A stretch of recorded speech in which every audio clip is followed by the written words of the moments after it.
Shalom, all praises to Yahweh Bashem Yahushua, and double honors to the apostles and elders of Great Millstone, and shalom to the elect. My name is your cowboy from Plain Tables Camp. This is Job 9:24. The earth is given into the hand of the wicked. He covereth the faces of the judges thereof. If not, where and who is he? So we know that the wicked are the ones that cover the face, cover their identity and their heritage in a manner of the true judges of the earth, which are the Israelites. All right. Look up cover. We got kasa, means to conceal, to hide. All right. Conceal, to hide. And it's what he hid in our face. He hid the face of the main judge, which is our Lord Yahweh Shai. All right. Now,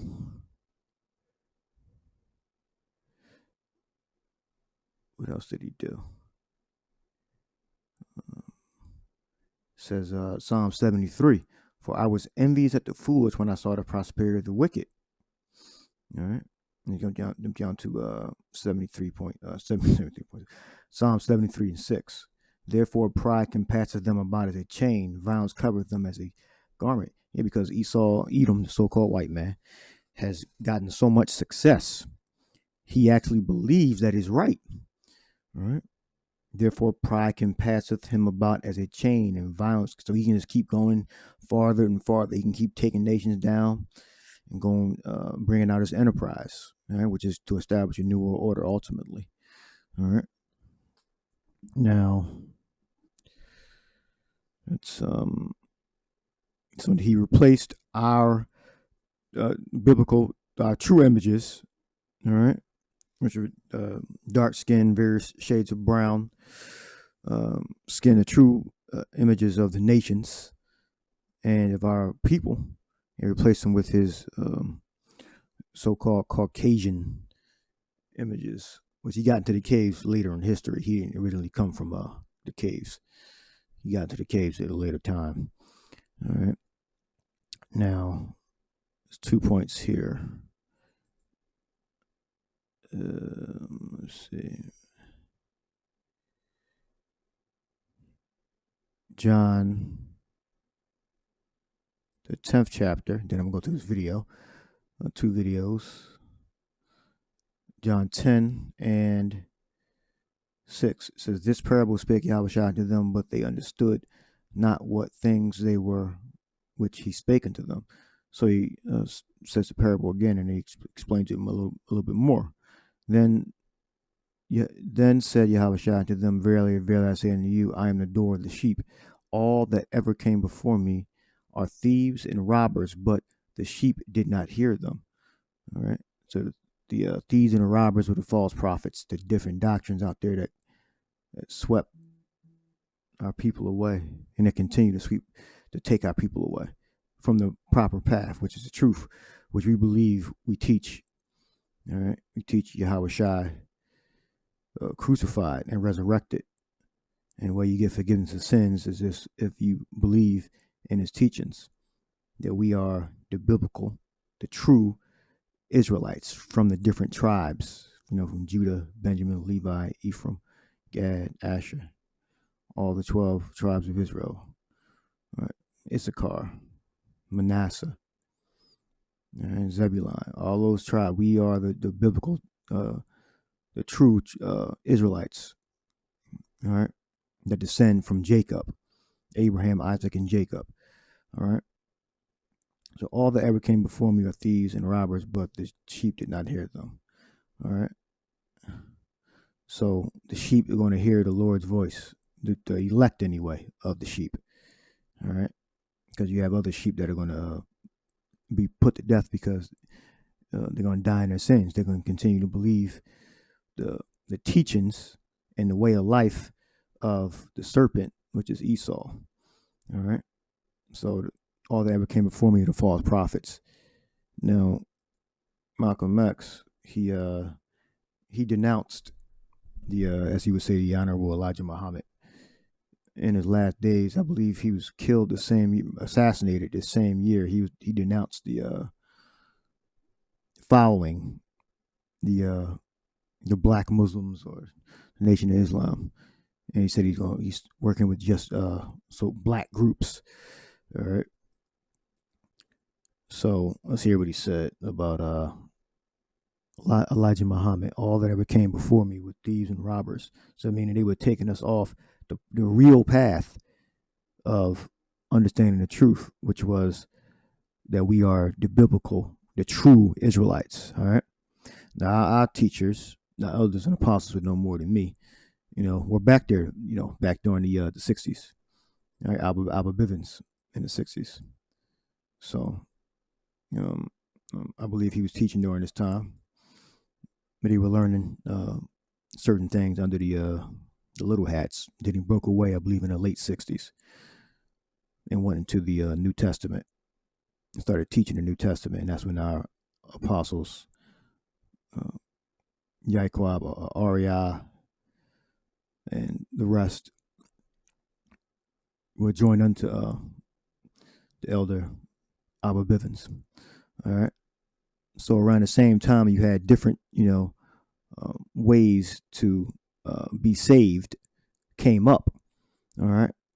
But the only one that went into the scriptures was the teachings of Abba Bivens. So you had the Christians, under Martin Luther King and various other leaders, and you had Elijah Muhammad, Malcolm X, Farrakhan, I believe he's back there too, and the only ones that really went into the scriptures, the whole Bible, the whole book, was our elder, our apostle, Abba Bivens. All right. So here how he what he thought of Elijah Muhammad in the end. All that ever came before us were thieves and robbers. All right. Read. Listen. Intellectually. So I point these things out, brothers and sisters, so that you and I will know the importance in 1965 of being in complete unity with each other, harmony with each other, and not letting the man maneuver us into fighting one another. And the thing is, our people used to call Esau the man, and that's more clues how we know that as the scripture says, Revelation 13, I believe 18th verse, the last verse, for it is the number of a man, and his number is 636. So we know it's not a spirit, all right, which you have a spirit behind it. All these men, even us, we got the Holy Spirit behind us, all right, but there's a spirit behind Esau. But Esau, the devil, is physically a man, meaning a deceiver, all right, and it's a spiritual that our ancestors, my father's father, used to call the so-called white man the man. It's like a phrase, all right, because the man is talking about the same man in Revelation 13 chapter 15 on down. Esau, Edom, the devil. Why, they should be patting him on the back. And instead of them patting him on the back, they want to knock at him, and it put me in a position of having to defend him. And I wish I did. I was glad to, because I wanted to crack this man's neck anyway, and mentally. So that, rather I should say, intellectually. So I point these things out, brothers and sisters, so that you and I will know the importance in 1965 of being in complete unity with each other, harmony with each other, and not letting the man maneuver us into fighting one another. There is a situation where I have been maneuvered right now between me and the black Muslim movement, something that I really deeply regret, because I don't think anything is more destructive than two groups of black people fighting each other. But something that can't be avoided, because it goes deep down beneath the surface, and these things will come up in the very near future. I might say this before I sit down. If you recall, when I left the black Muslim movement, I stated clearly that it wasn't my intention to even continue to be aware that they existed, but that he said he didn't want to even continue to be aware that they existed. He said that. All right, so he totally separated himself from the black Muslim movement, or NOI, the Nation of Islam. All right, he still didn't preach the truth, but he at least he separated, and he for whatever reason, I don't know if he from you can see the movie, and then you got the autobiography of Malcolm X and all that. So, and the movie shows you that what he's gonna say. Well, one reason. I've listened to another one, and he said Elijah Muhammad said that the Esau, so-called white man, couldn't even enter into Mecca, or something like that. I'm like, what? That sounds insane. Or something, he would like burst into flame. Something would it was impossible for the so-called white man to enter into Mecca, which is a total fucking lie. So this is what you call a cult, all right? And the nefarious version of a cult, all right? I'm trying not to interrupt anymore.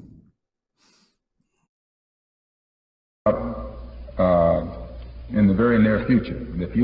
I might say this before I sit down. If you recall, when I left the Black Muslim movement, I stated clearly that it wasn't my intention to even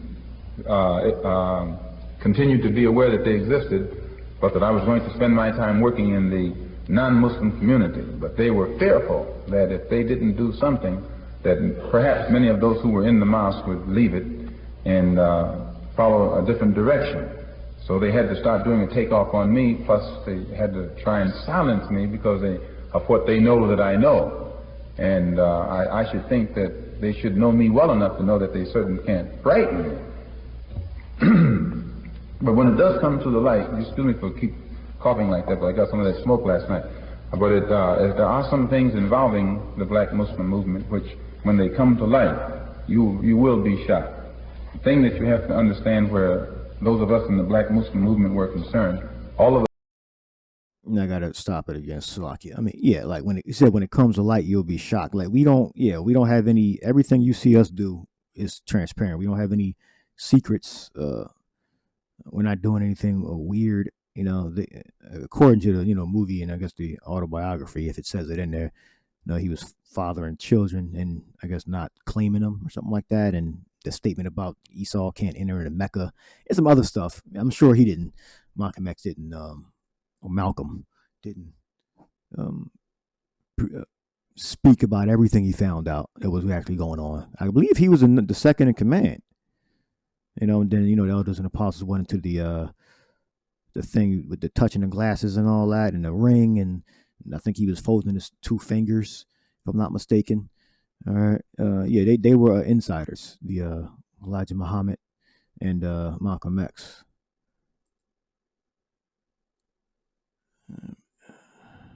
Meaning that they had handlers that were Edomites, they were Caucasian. They were set up to funded in some way by the United States government to push a certain narrative. All right, and this was lead them farther off the path. All that ever came before me were thieves and robbers, said Yahushua. That's Yahushua's words I read in John 10. All of us believed 100% in the divinity of Elijah Muhammad. We believed in him. The thing that you have to understand, where those of us in the Black Muslim movement were concerned, all of us believed 100% in the divinity of Elijah Muhammad. We believed in him. All of us believed 100% in the divinity of Elijah Muhammad. We believed in him. We actually believed that God had taught him, right here in Detroit, by the way, that God had taught him and all of that. And I always thought that he believed it himself. And I was shocked when I found out that he himself didn't believe it. And he believed God had taught him, right here in Detroit, by the way, that God had taught him and all of that. And I always thought that he believed it himself. And I was shocked when I found out that he himself didn't believe it. And yeah, and well, that reminds me of the so-called comforter. The elders and apostles know better than us. The beginnings of it. We know the ends of it. But when he separated from the school, I forget what school they were all in together. There was like a few schools, so I forget where he actually left. And he somehow became the leader of the school, and he was all the elders and apostles were over him, at least the head ones anyway. And somehow he became this leader of this new group. And I forget the acronyms, but they believe Now, recently they saying they believe he's going to be resurrected or something like that. So be careful when you see these leaders come up and they claim to be divine, And I didn't even know that Elijah Muhammad was claiming to be, like, I guess, directly taught from Allah himself or something like that. The elders went over this years ago. I believe he was taught by a Turkish guy, if I'm not mistaken. If I'm getting the history right, years ago, the elders, I believe they said he got taught. They can correct me if I'm wrong. Some Turkish dude, and I believe the Turks are like mixture of Arabs and Edomites. Some of them are dark, Turkish people, but I believe their stock there. I believe they are Edomites. I believe they came from the Caucasus, between the Black and Caspian Sea, if I'm not mistaken. The Turks. You can correct me if I'm wrong on that. Yeah, but so he didn't even believe it. So yeah, so this is why he was killed. He that's pretty much denounced Elijah Muhammad. He's polite about. I understand, what you call it, passive aggressiveness, or you can say things and be very calm about it, So I guess he questioned him, and I believe in the movie too. Not saying the movie was totally accurate. He said he had to spread his seed in the into fertile soil, and which he can do that, but I believe he wasn't claiming them as his children, something like that. And according to the movie, it was consensual. If I'm not mistaken, they were of legal age in America, and according to the movie, he wasn't claiming them. And then I guess he told Malcolm that he wasn't divine, or they all were taught, according to what Malcolm is saying, that he was divine. So all that ever came before us was thieves, and before Yahushua were thieves and robbers. All right, so he believes. So we don't teach none of this crazy shit that our apostles are divine. That they were sent, like they were taught directly. We were taught of the Holy Spirit. We do teach that. But we don't deify our apostles like the NOI, Nation of Islam, used to deify Elijah Muhammad. But then now he became human, like Farrakhan. Maybe they still do. I don't know what the thoughts are of the current members. But this is from Malcolm's mouth. Because it goes deep down beneath the surface, and these things will come up in the very near future. I might say this before I sit down. If you recall, when I left the Black Muslim movement, I stated clearly that it wasn't my intention to even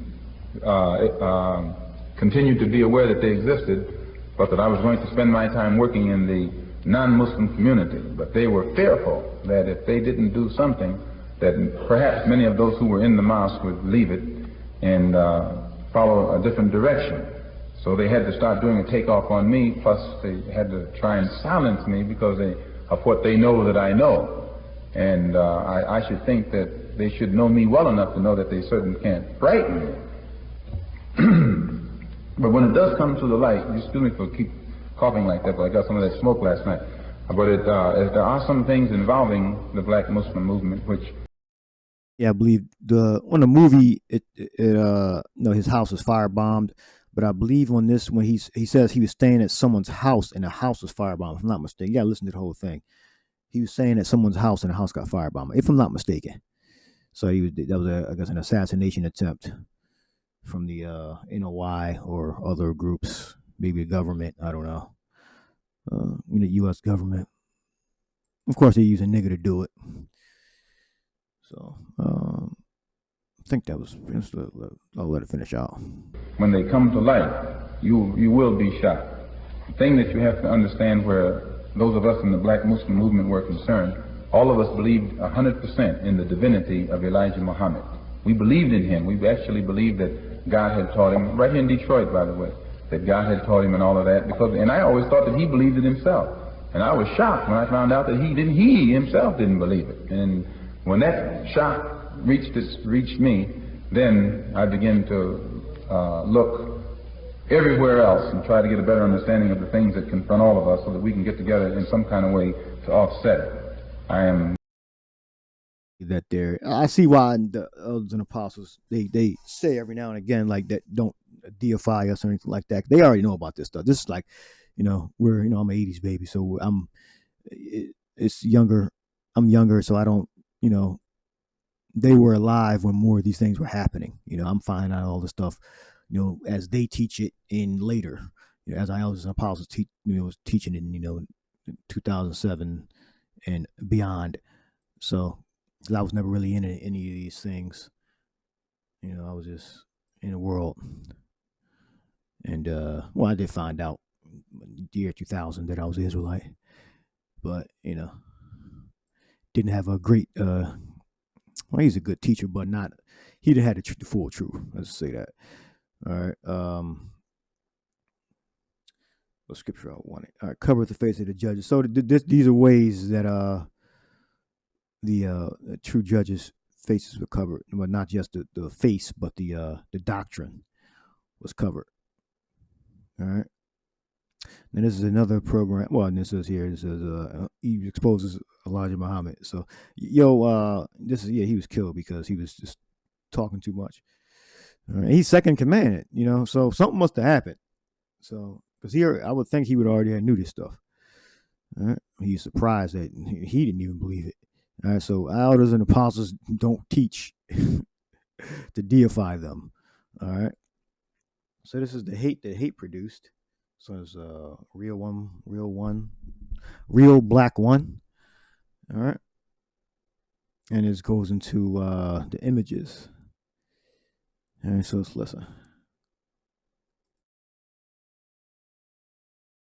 Or the images in Esau believing that the Lord is a so-called white man. All right. Of America.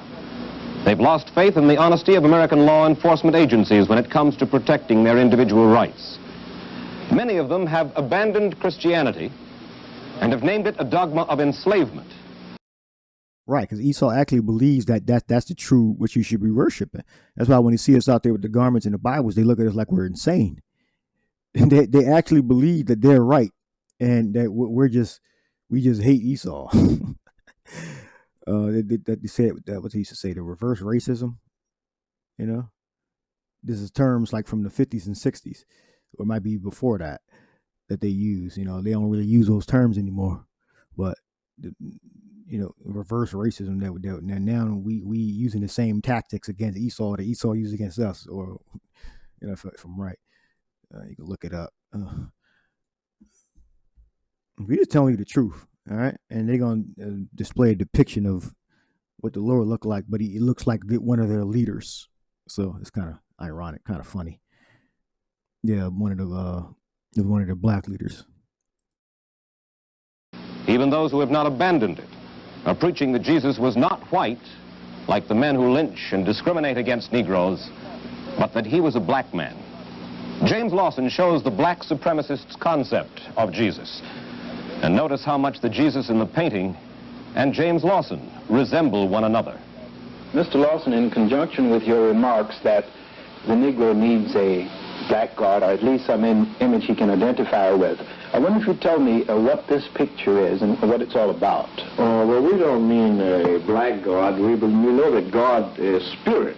But this is a painting of the concept of an artist of Jesus in the Garden of Gethsemane.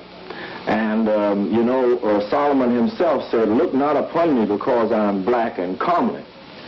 And somewhere else it was quoted, I think in Revelations, where it says, his hair is like a lamb's wool and his feet like polished brass. So, it's this truth, or certain elements of the truth, because they don't have the truth either, these so-called black leaders. And where do we get the so-called phrase from? This is how our people used to speak amongst Judah anyway, in the 50s and 60s and beyond that. So he depicted the Lord to look similar to him. I can't really see the guy's face, but that's what they're saying, and I can believe that. Then you got the halo, which is supposed to be, I believe, a reconstructed afro or light emanating from his spirit. All right. The light around the head.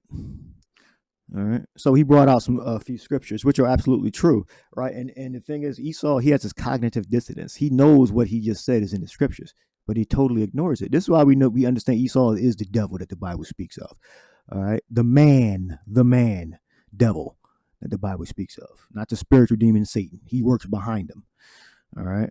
So that's pretty much the videos I wanted to show. You can see the timestamps I have here. And the last message started from, I think, like 1 hour and 23 minutes, something like that on that. So you can watch the videos. I was watching while I'm driving, so I drive a lot. So it's I think I wanted to bring the icons up. That's what I wanted to do. All right. So we got it's Mary, Peter, and Gabriel, if I'm not mistaken. All right.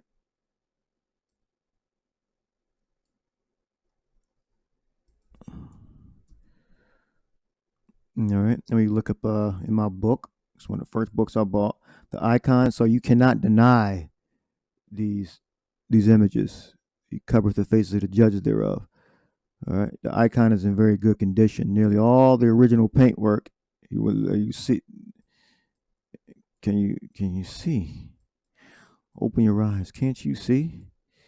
As well as the final highlights on the faces. All right. Clothes and buildings have been preserved. All right. So you can pause it and read that. All right. Pause right there and read the whole thing. And moving on to the next image.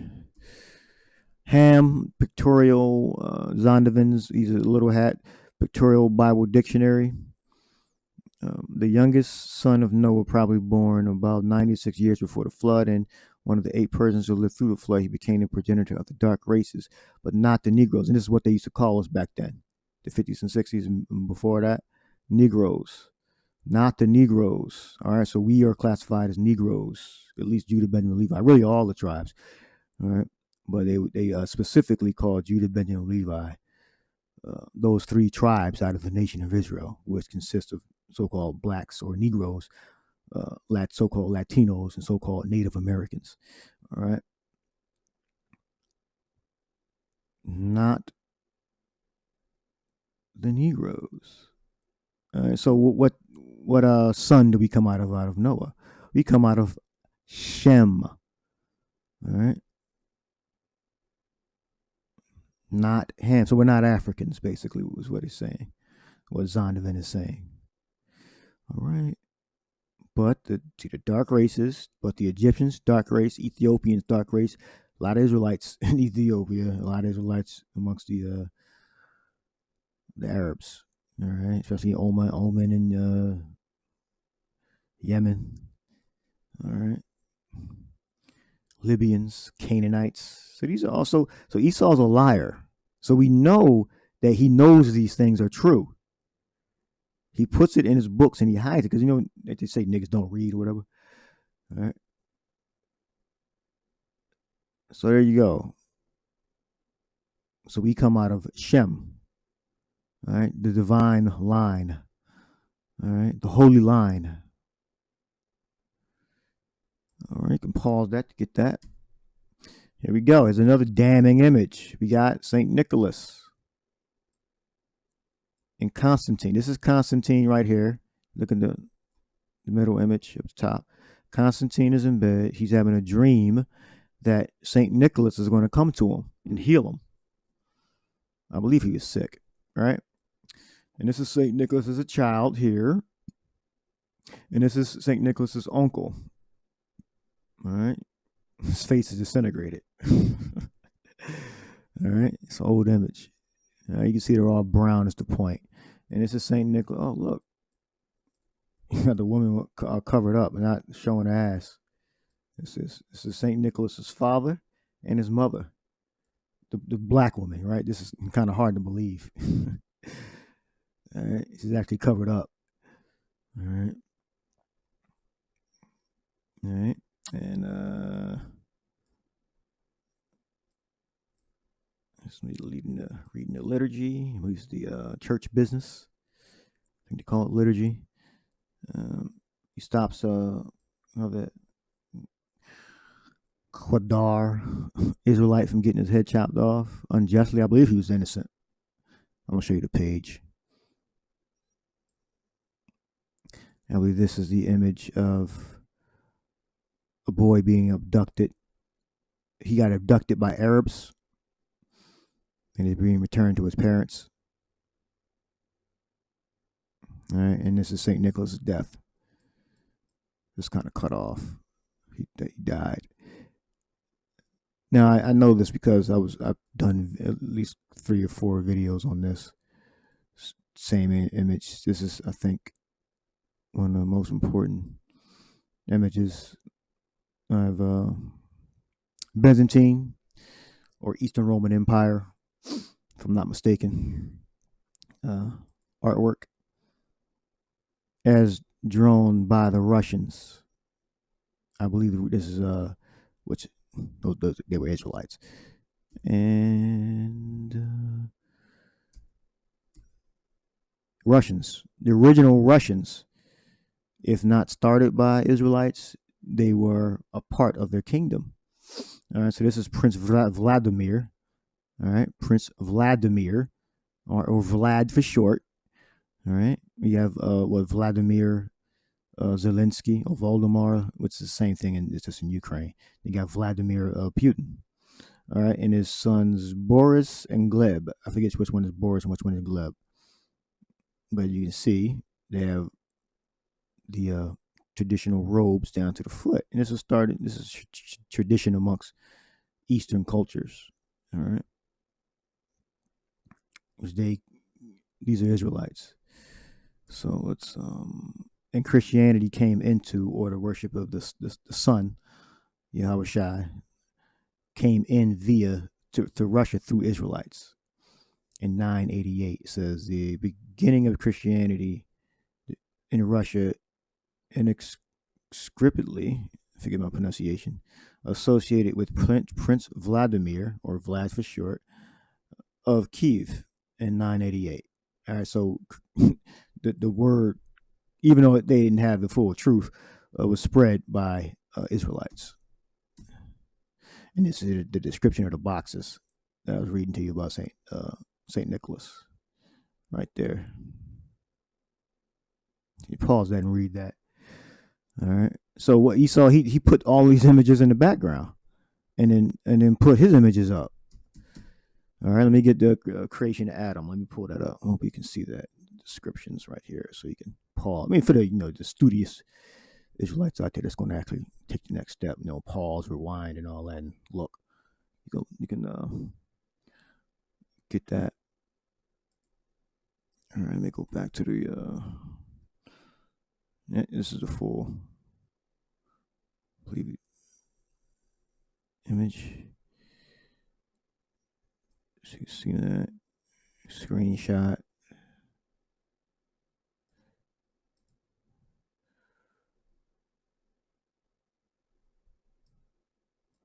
St. Nicholas in the middle. So when you're reading that chart, you don't count this middle one right here. All right, so Esau put all these images in the background. Now when you draw when St. Nicholas is drawn, he looked straight up Edomite. So so-called white man. All right. All right. So you had Russian Israelites draw these images. Or it could have been the Edomites, Russians that drew these images. All right. Either way, they drew them correctly is the point. All right, so we were going to get creation of Adam. And look at the sharp contrast.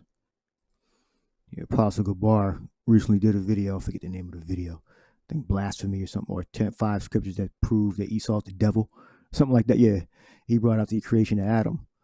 All right, people, it's a slang term, is the like the finger of God or something like that. So you got, this is Adam, supposed to be Adam. This is supposed to be God, the creator. And these are, I guess, the angels. This is just a figment of someone's imagination, of a Edomite's imagination. No power in heaven looks like this, and they damn sure wouldn't be naked like this. This is blasphemy, which is slander, a misrepresentation of our powers, our ancestors. All right, this is an abomination. This image is abominable. All right, and it's foul and a complete lie. All right, let's go back to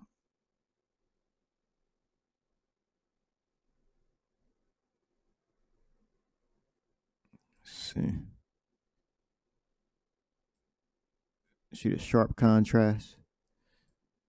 Constantine the Great.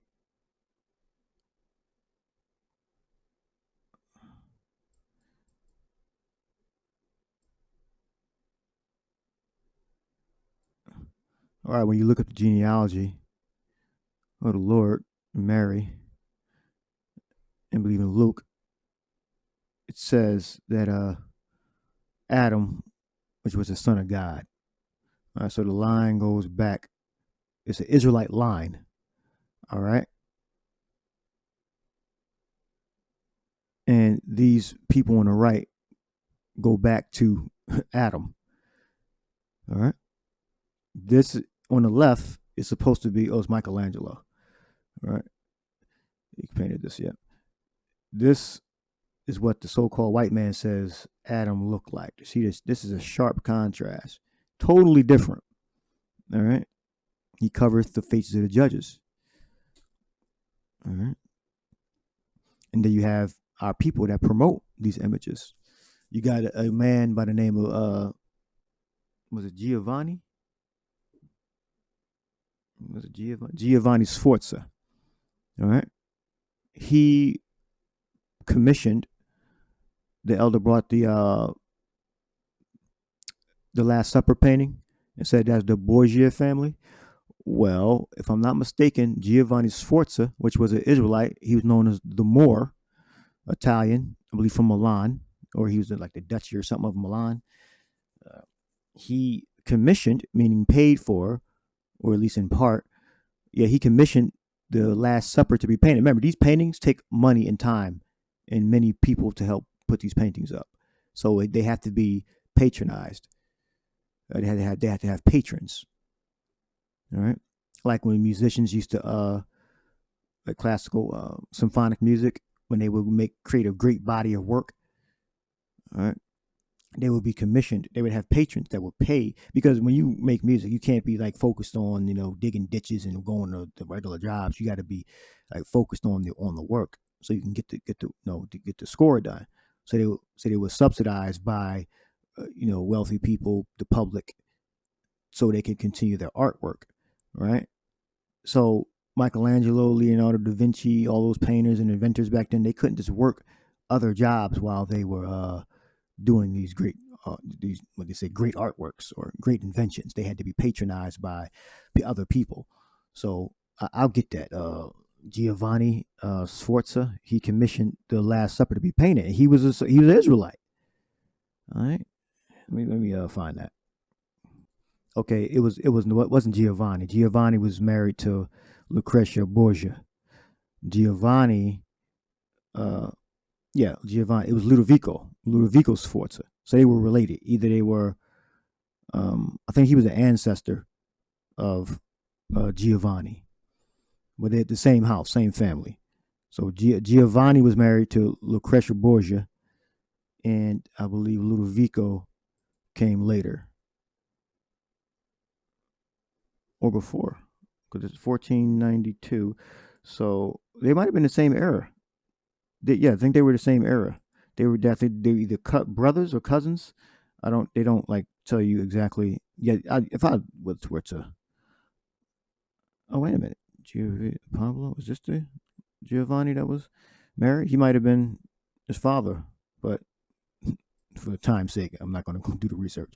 But he was related to Giovanni Sforza, that was related. That was related to Ludovico. Ludovico and Giovanni were related. He might have been his father. All right. So he's known as the Moor, or El Moro, Ludovico. All right. So this is how the Borgias got into power, by intermarrying. Well, in all the powers in Europe, by intermarrying with Israelites. All right. That eventually, a lot of Israelite daughters were married off to Edomite men.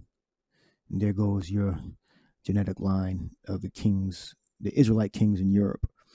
All right, because a woman does not carry the genetic line. All right. Of your nation, of our nation. All right, the men do. All right, the more. So let's look at the Last Supper. I know I read it somewhere. Let me just type it in. All right. Last Supper.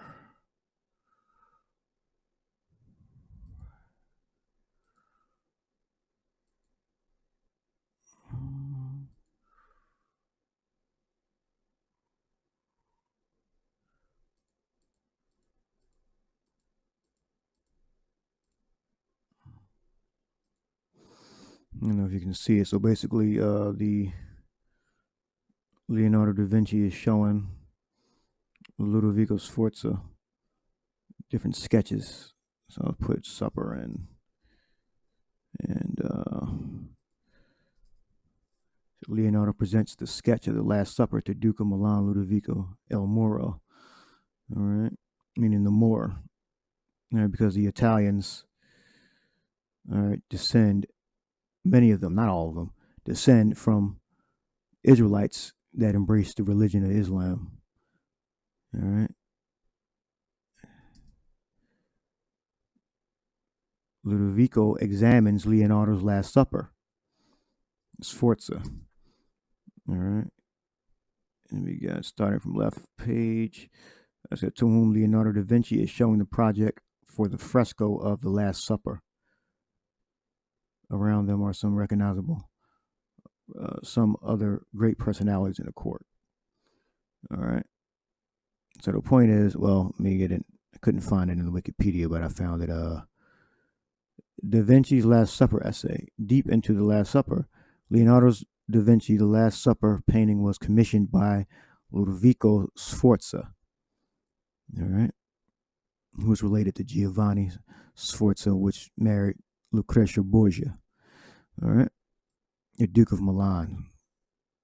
Sforza wanted Da Vinci to paint the image on the wall in the dining hall of Santa Maria delle Grazie, a church in the northern Italy. All right, so our own people are responsible also for so-called white supremacy, all right, or Edomite supremacy, all right. So our own people project lies into our minds because we think in pictures. All right, that's why I brought those images up so you could see Saint Nicholas. Again, they didn't have the full truth, but just to know that we do have culture inside and outside of Africa and Israel. All right, the original Christians. But when scripture say they were first called Christians at Antioch. All right. This whole Christianity thing was started by the Israelites after the apostles died and were put to death. All right. The scriptures say after his passing, Paul passing, that grievous wolves would come in, not sparing the flock. All right. So they created their own form of worshiping the Lord, and they went off. But the point is, these were the people, the true Christians. All right, let me get two more scriptures. I didn't mean the video to be this long, but it's a lot to go over, and I wanted to be thorough. So any other time I do a video, I'll just wait. I did this video. Go to the video. All right. Ludovico Sforza El Moro, meaning the Moor. That's a picture you'll see in Wikipedia. Meaning he was tinted. All right? He was light skinned. Or he could have been super dark for all I know. Because he hated his color or whatever. You know, this whole color complex thing didn't start in the damn slavery.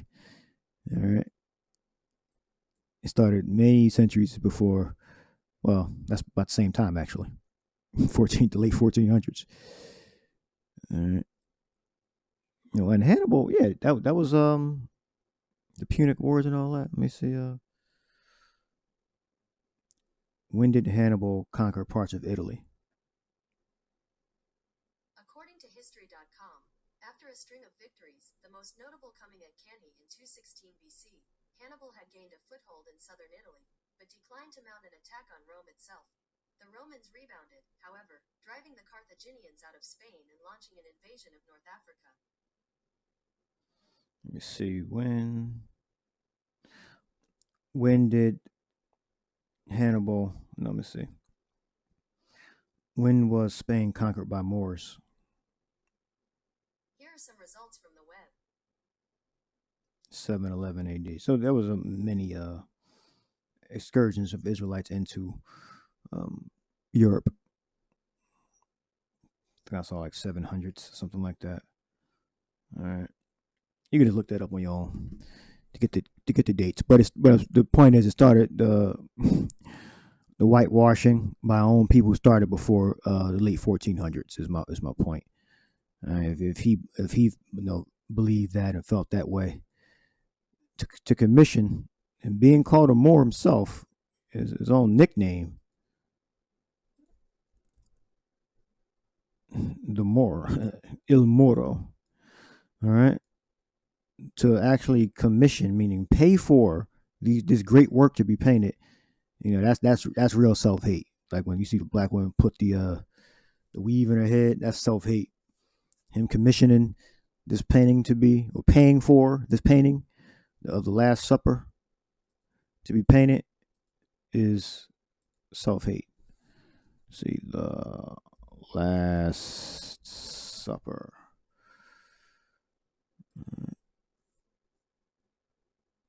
Leonardo da Vinci. Here we go. The elder brought this out. This is the Borgia family. So yeah, this is blasphemy. Let's look at the contrast. Again, we have 47 minutes. All right, I'll end the video after this. You see the sharp contrast. Let me get Peter, or was that Mary, Gabriel, if I'm not mistaken. I think I have a bigger one that shows Paul, and I think John also. Sharp contrast. All right, so that's one of the apostles. Do you see? Do you look anything alike? This is supposed to be apostles in Leonardo da Vinci's painting, and that's one of the apostles on the left. Sharp contrast. So he covered his face to the judges. All that came before me have been thieves and robbers, all right, and liars. All right, so we tell you the truth. All right, so I'll leave that there. Hope you edified. Shalom.